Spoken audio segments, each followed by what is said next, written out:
Tufiiriddwa nnyo muntu waffe mukwano gwaffe nnyo Sala Nassuuna wituludde nayo historical wano. Amawulire gannaku Munna Uganda bambi afiridde mu Texas. Warrant we yafuluma Mondo yankubira essimu n'angamba Sara warrant eyo badde nsaba ogijjeyo ndyoke nkole by'oyagala. Ne mubuuza naye ssebo olowooza ntegeera nzijjeyo warrant onkoledde ki ku ntoba gye ntobye n'omwana wange ku bintu byonna byenzize mpitamu ate ne warrant nayo njijjeyo kubanga okoze ekisoko ndage ky'okoze nze ngende nzijeyo warrant kubanga kiri easy. Oyagala akole ki? Nze njagala kimu alabirira omwana. Pastor Mondo addukidde mu Las Vegas oluvannyuma lwa kooti okulagira akwatibwe. Omwana wange talina byakwebika, talina byakweyalira ensulambi n'omusajja bwe musaba ssente obwo bwe yali ampa yabumpanga nga nkola ki nga mala bbuka abiri. So nga Tessa Mathias Walukagga addiziddwayo mu kooti omulundi ogwokusatu.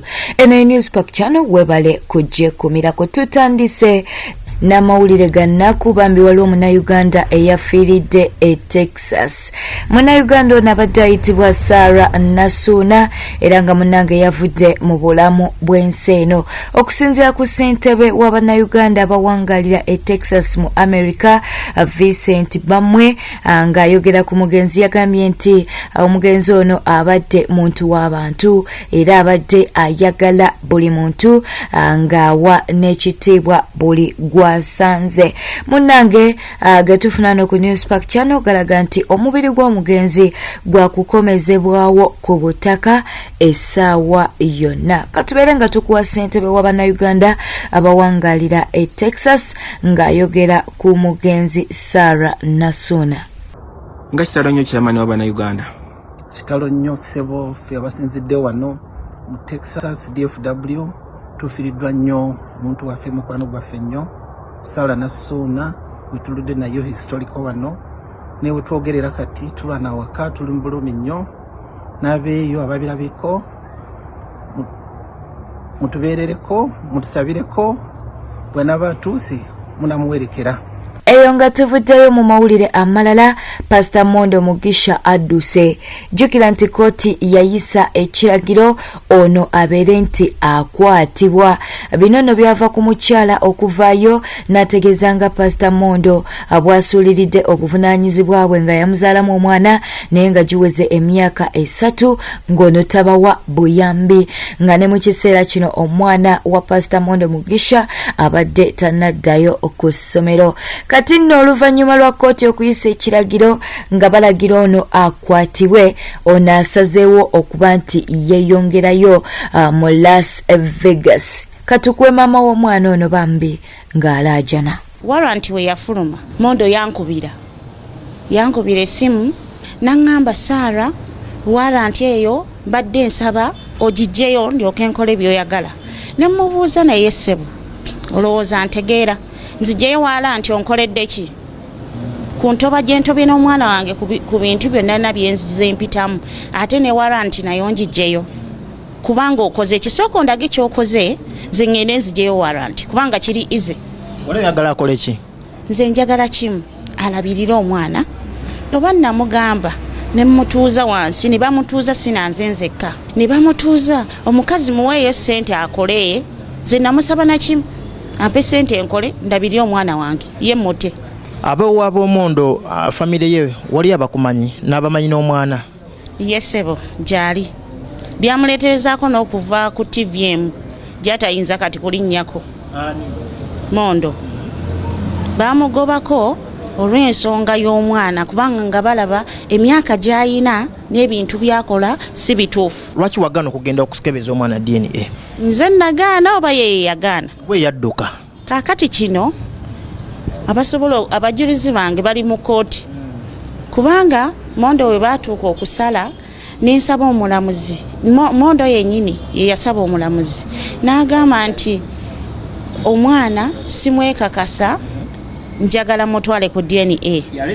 Yaleeta ekirowoozo omulamuzi ne mugamba ssebo kituufu nnyo nsaba Mondo saagala alabirye mwana atali wuwe nsaba tusituke tutwale omwana tumukebeze omusaayi ne batuwa olunaku lwali lwakutaano lwe tulina okugenda ku kooti essaawa zaali 3 essaawa zaatuuka 3 ez'okumakya ne nzija n'omwana ku kooti omulamuzi n'akubira Mondo essimu n'amugamba ssebo omukulu Mondo omukyala yatuuse dda kaakati ssebo okoze otya ku by'omusaayi Mondo yaddamu n'akubira omulamuzi n'amugamba ssebo ndi mulwadde nnyo naye omukyala oyo waliwo ne looya we owa Mondo naye omukyala oyo ntadde ssente ku ssimu ye myaka ng'ebiri emabega esatu emabega nanteekayo akasente ku ssimu kanoto wamubuuzaako nti owaayi lwaki tetugenze ku musaayi nambulokinga omanyi ye ayina embeera y'okubulokinga bw'oyogererako eno essimu nge n'agibulokinga w'ofuna endala n'agibulokinga ebyo byalimu yagaana okukula eyo nga tuvuddeyo ebya Sir Mathias Walukagga bibi wetwetedde amawulire gano ku Newspark Channel munnange ng'ono addiziddwayo mu kooti omulundi ogwokusatu nsonga kyate munnange ensonga za yaaya gwe yazaalamu omwana eyali yaaya wa Walukagga avuddeyo n'addamu n'amutwala mu kooti ng'amuvunaana okuba nti nno talabirira mwana gwe yamuzaalamu okitegedde nno mukwano katubere nga tukuwa house galone yali akolewa Walukagga Bambi ng'alaajana na wange talina byakwebika talina byakweyalira ensulambi n'omusajja bwe musaba ssente obwo bwe yali ampa yabumpanga nga nkolaki nga mala bbuka abiri Sir Mathias Walukagga avuddeyo n'ategeeza nti talina mwana we gwatalabirira oba gwatawa buyambi era avuddeyo n'agamba nti oyo yenna agamba nti yamuzaalamu omwana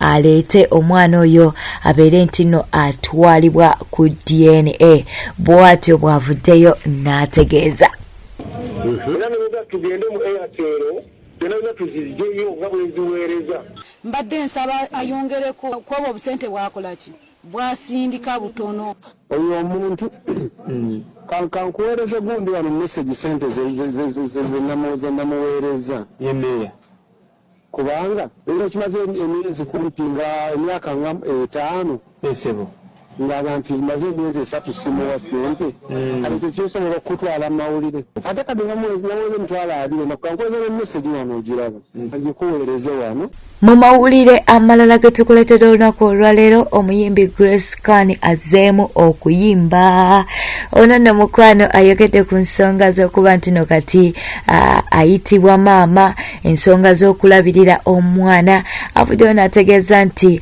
tewali kisinga kumusanyusa nga kulaba ku mwana we ng'akula ate era tewali kisinga kumusanyusa akuba nti no ayina omwana kati gwakolerera nti bw'agenda ku stage okuyimba amanya nti nnoonya ssente azirabirira mwana wange kw'ossa nange okuba nti nno neerabirira twogera ku Grace Khan okuba nti naye yeerabirira bwe bityo bwe biri avuddeyo n'awa bayimbi banne amagezi abatya okuzaala n'agamba nti tewali kisinga ku nnyuma nga kuzaala bw'atyo Grace Khan bw'agambye katubeere nga tumukuwa bulamu bulungi ddala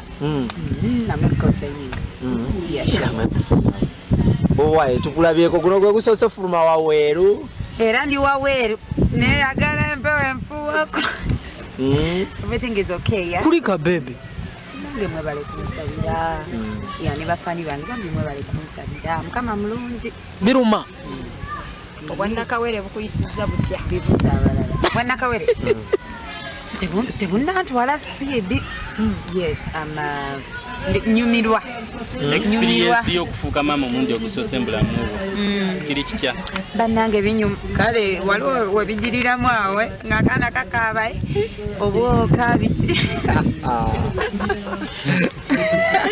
n'owulira nga weetaawa n'osooka n'ogamba maama nkuweeki naye nomanyi ogamba no it's okay at the end of the day yeah yembeera gy'olina yeah I think it is okay era wanfuna abangamba omwana alina okukola bwati ne badokita bange ne bangamba nti era bwekiti so I think I'm loving the motherhood enyuma nyumirwa omwana agezeza tomuyonsa muyonsa ate nnyo muyonsa ate nnyo muyonsa ndowooza abayimba abatya kye wayiseemu bubaka ki wali abatya okufuuka maama abazijjamu n'okuzijjamu bazijjamu katonda nga tannakikusuulako naye mukama abangi kutaddeko zaala omwana wo bwe tutambudde obadde mulabi mulungi webale kwekumira ku News Park channel sookolekebwa bubaka waawo mu comment section likinga video eno ate era osubscribinge eri gwe atanaba kuba nti okikola kosa n'okunyiga akadde ka notification baba bakutegeeza buli